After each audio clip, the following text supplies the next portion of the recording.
ముగ్గురు బిడ్డలు, లక్ష్మీ ప్రసన్న కటెను, లక్ష్మీ ప్రసన్న, విష్ణువర్ధన్ బాబు, మనోజ్ కుమార్.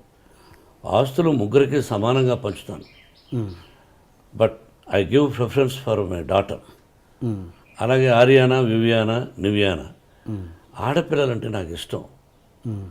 మగవాళ్ళని అలానే చులకనగా చూస్తాను కదా, నేను మగాడిగా. మరి ఇప్పుడు మనోజ్ బాబుకి, విష్ణుబాబుకి అవరామ్ భక్త అని పేరు పెట్టారు. ఎవరికండి? అవరామ్. ఎవరికి పెట్టారు? విష్ణుబాబు బిడ్డకు అవరామ్ భక్త అని పెట్టాడు. నా పేరు కూడా వచ్చేటట్టు. ఓకే. పురుషుడు ద్వేషిస్తాను, ఆడవాళ్ళనే ఎక్కువ గౌరవిస్తాను తప్పు. అమ్మ నాన్న, అమ్మ నాన్న అంటాం, నాన్న అమ్మాను. బీజప్రధానమా క్షేత్రప్రధానమా అనేవాళ్ళు. మనంతా బీజప్రధానం మన పేరులో ఉంటుంది, తెలుసుగా మీకు. ఇంటి పేరు పెట్టుకుంటాం, ఆ నాన్నగారి పేరు పెట్టుకుంటాం. కాబట్టి ఐ గివ్ రెస్పెక్ట్. అలాంటప్పుడు మరి మంచు ఎక్కువ శాతం ఆడపిల్లకు గౌరవిస్తాను. వాళ్ళందరికీ అప్పుడప్పుడు మా ఇన్స్టిట్యూట్లో కూడా చెప్తుంటాను, ధైర్యంగా ఉండాలి, పెరిగి పందుల్లా బ్రతకద్దండి.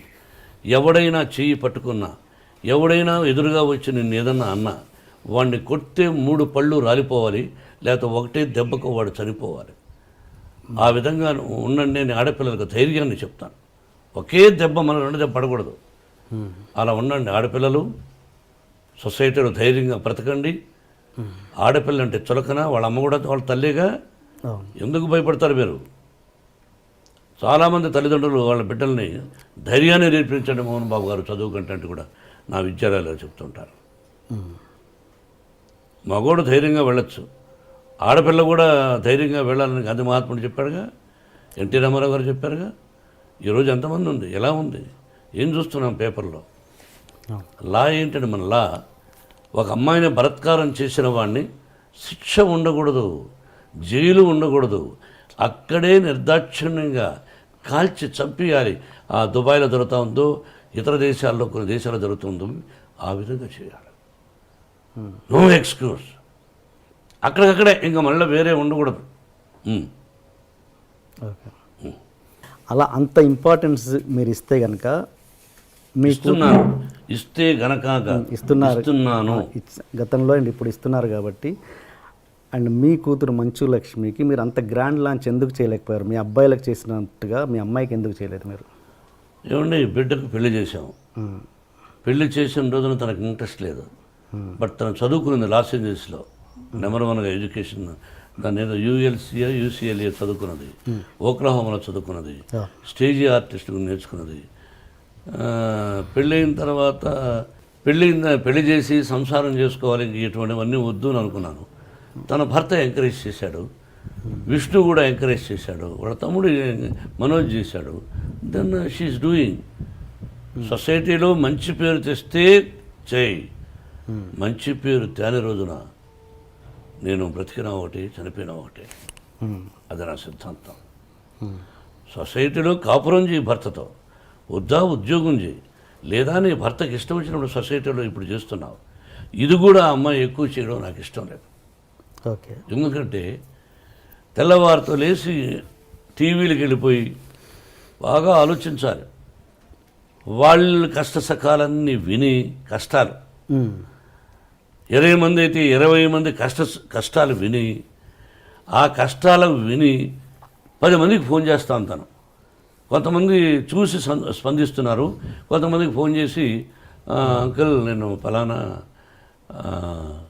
ఇలా సఫర్ అవుతున్నారు వాళ్ళు, మీరేమైనా హెల్ప్ చేయగలరా అంటే 10 మందికి స్పందించే వాళ్ళ గురించి పక్కన వదిలేద్దాం. 10 మందికి లక్ష్మికి ఫోన్ చేస్తాం.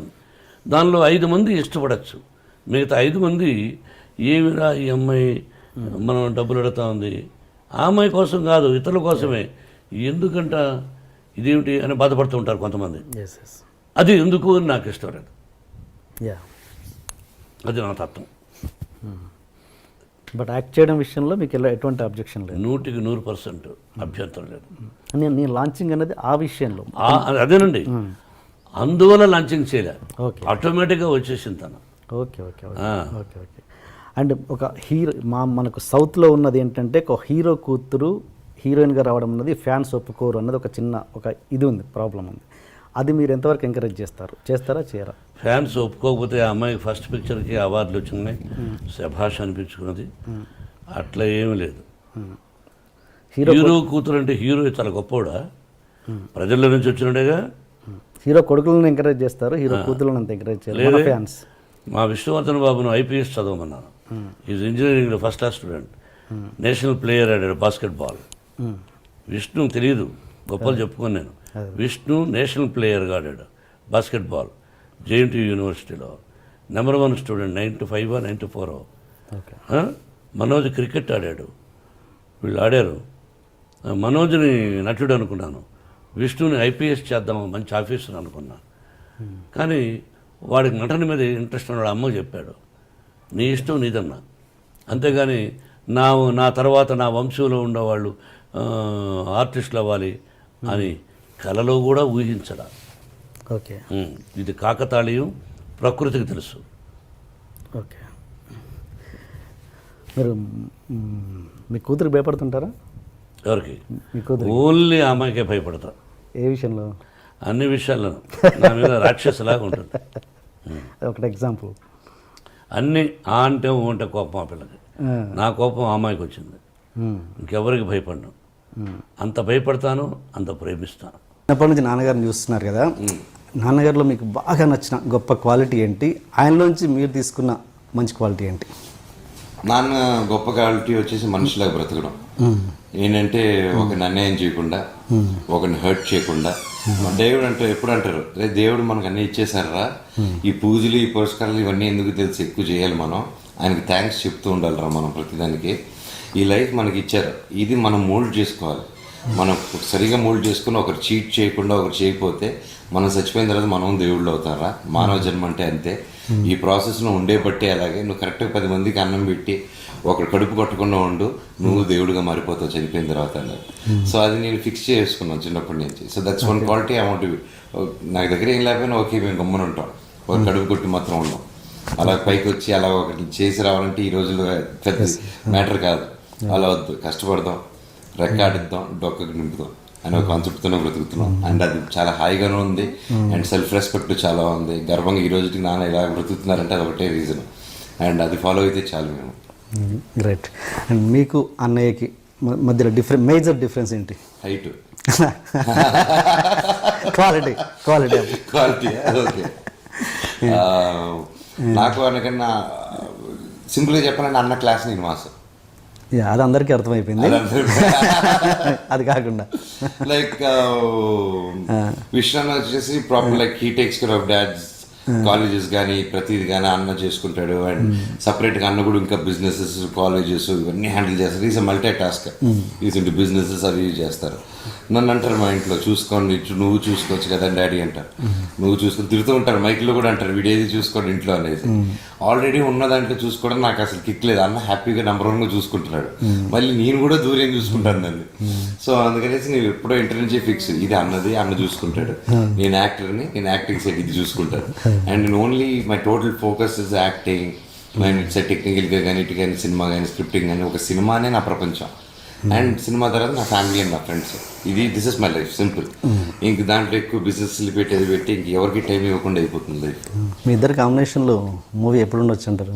మంచి స్క్రిప్ట్ వచ్చినప్పుడు అండి. ఇట్స్ ఆల్వేస్ అప్పుడు right script and right director వచ్చినప్పుడు డెఫినెట్గా చేస్తాను. ఓకే, మన శౌర్య సినిమాకి వస్తే మీరు దశరథ్ గారు ఇంతకుముందు శ్రీ సినిమా చేశారు. అది అంతగా పెద్దగా ఆడలేదు. తర్వాత మళ్ళీ దశరథ్ గారికి కలిసి పనిచేయడానికి మేజర్ మిమ్మల్ని అట్రాక్ట్ చేసిన పాయింట్ ఏంటి? స్క్రిప్ట్ అండి. Main script. ఆయన ఫస్ట్ అపాయింట్మెంట్ ఇచ్చిన కారణం మెయిన్ ఏంటంటే నాకు is a very good technician. ఆయన మంచి డైరెక్టర్. అండ్ మాకు అంతకంటే ఎక్కువ నాకు అనుబంధం ఆయన ఉంటే. సో ఆయన సక్సెస్ ఫెయిల్యూర్ ఇవేవి నేను చూడలేదు. మెయిన్గా నేను చూసింది ఎప్పుడు మామూలుగా చూసేది ఒక మనిషి హార్డ్ వర్క్ చేస్తే కరెక్ట్ స్క్రిప్ట్ అన్ని పడినప్పుడు వస్తుంది, ఆ టాలెంట్ ఉన్నప్పుడు. And is a talented director. Maybe he didn't get right scripts in between అంతే. అండ్ నాకు కూడా I didn't get right scripts in one between. So ఒక ఆయన ఫోన్ చేసి ఫైట్స్ లేదు, కొత్తగా ట్రై చేశాను మనోజ్ అనగానే నాకు అర్థమైంది దశరథ్ గారు సంథింగ్ న్యూగా ట్రై చేస్తున్నారు. సో నన్ను ఫైట్స్ లేకుండా అడిగారంటే ఏదో కొత్తది పెట్టుకుని వచ్చాడు స్ట్రాంగ్ పాయింట్.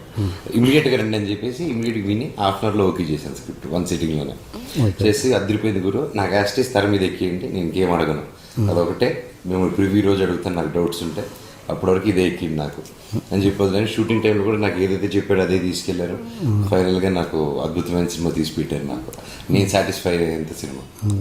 మీరు మేజర్గా ప్రతి సినిమాకి మీరు మేజర్గా ఇంపార్టెన్స్ ఇచ్చే పాయింట్స్ ఏంటి? ఒక సినిమా మీరు ఓకే చేయడానికి ఏది ఇంపార్టెన్స్, ఏది ఎక్కువ? ఐ డోంట్ నో, నా క్వశ్చన్కి ఆన్సర్ చేయలేకపోవచ్చు అప్పుడు మూడు బట్టి. అంటే ఇట్స్ ఆల్ సినిమా అనేది ఇట్స్ అన్ ఎమోషన్, ఇట్స్ ఇది you have to try. So నేను మామూలుగా ఇప్పుడు నెక్స్ట్ ఆల్రెడీ రెడీగా ఉంది. సో ఇప్పుడు దాని మీద దిగిపోతాను. అది జరిగేటప్పుడు ఇంకోటి ఏదైనా 1 or 2 వచ్చింది అనుకోండి, నేను హోల్డ్ చేస్తాను ఇమీడియట్గా. ఇది పని చేస్తే అది పని చేయలేను. సో ఎప్పుడైనా గ్యాప్ దొరికినప్పుడు అది వింటాను. So I keep working on that. అంటే బ్యానర్ కానీ డైరెక్టర్ కాంబినేషన్స్ ఇలాంటి వాటికి ఫస్ట్ నుంచి అంటే వెల్ దట్స్ సక్సెస్ఫుల్ ఫార్ములా.